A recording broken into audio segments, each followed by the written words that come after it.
Children's author Jan Brett. Jan Brett has written over 40 picture books. The most recent, The Mermaid, is an undersea-themed version of Goldilocks and the Three Bears. I have chosen 6 of her books to present in this video.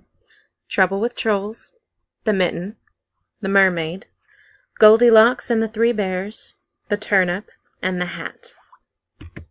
So, why Jan Brett?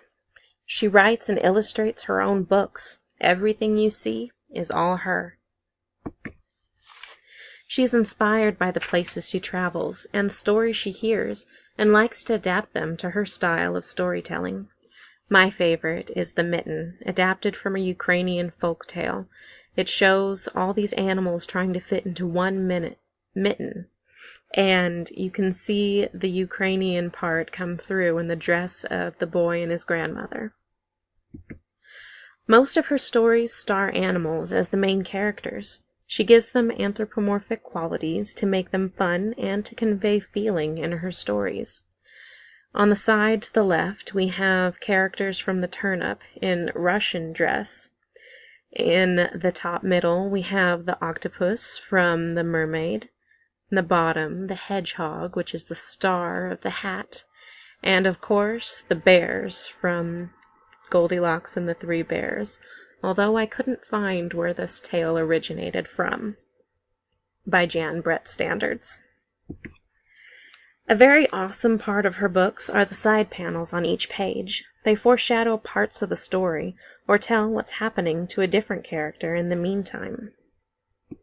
Here is a full view of the main story, with side panels showing the boy continuing his journey, while you see which animal is going to come to the mitten next. As we see on the right, it's the owl.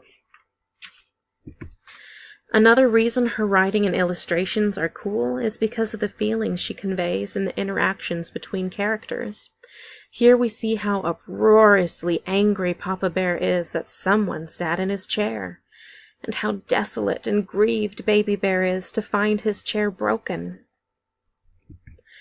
Many of Brett's works include themes of attitudes, actions, words, and their consequences, also family and community. The hedgehog got a sock stuck on his head, and the animals around the farm made fun of him. To save face, he pretended that it was a hat, which made them steal the little girl's clothes so that they could have hats too, which of course made her very unhappy. Brett's characters are often witty and smart, using their heads to solve their problems. Above, the girl tricks the trolls into giving back her winter wear so she can show them how to fly on skis, and gets herself out of a sticky situation. Humans are usually side characters or not even present at all in her books. Her style reflects a lot of folk art from her travels. She uses her illustrations to tell the stories as well as words. As you can see on each of the slides, I have placed borders from each of her books that she took the time to illustrate. Again, her side panels expand the story and help with keeping up with other characters and the chronology of the story. These side panels are from Trouble with Trolls and are on the bottom of each page instead of the side. Each troll pops up on the left to have their encounter with the girl. And towards the end, you'll notice a little hedgehog sneaks in and wreaks havoc in the den. The little details are the best. Her artwork is very realistic, and on her webpage, she has referred to her animals as appearing how an animal from that country would look. Besides the clothes, obviously. As I said before, she travels extensively, and she is influenced by the many cultures she has experienced. She likes to make the settings and homes as realistic as possible. When she visited her daughter in Okinawa, Japan, she loved the beach houses and the marine life. Her trip inspired The Mermaid, a Japanese twist on Goldilocks and the Three Bears.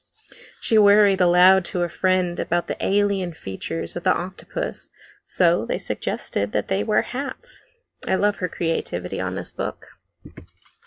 She has a website that includes a complete list of works, contact possibilities, her latest tour, children's activities, and more. Let's take a look. Oops. So here we have her website that shows the different links to her books, all 40, which also appear in a ribbon at the bottom. And then also she is going on tour this year for a new book that she made, and just all the other things that I mentioned. I hope you take some time to check out Jan Brett. She really is a brilliant artist.